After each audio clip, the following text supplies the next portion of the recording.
Le savons tous que la majorité des victimes qui sont de personnes qui sont victimes de violences fondées sur le genre sont des femmes. Ça, c'est appuyé par les statistiques, par les chiffres.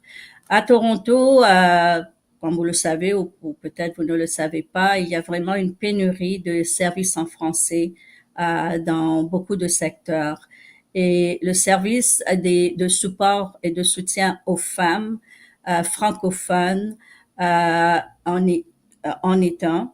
Et pendant des années, les organismes francophones, les groupes francophones, les associations des femmes ont fait des plaidoyers au niveau du gouvernement pour que une maison d'hébergement pour les femmes francophones soit bâtie. Ce qui se passe au niveau des femmes victimes de violences, c'est que sans la présence de la maison d'hébergement pour femmes francophones, elles sont envoyées dans des maisons d'hébergement pour les femmes anglophones où elles sont isolées, elles font face à des barrières linguistiques, elles ne peuvent pas s'exprimer dans leur langue et par conséquent, elles sont retraumatisées.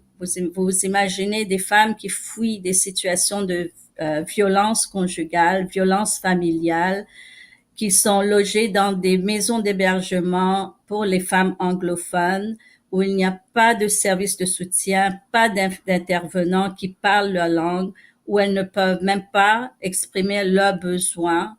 Euh, c'est à cause de cette situation que nous nous sommes regroupés dans les années vers 2007-2008 pour vraiment convaincre le gouvernement à accorder du financement pour une maison d'hébergement francophone.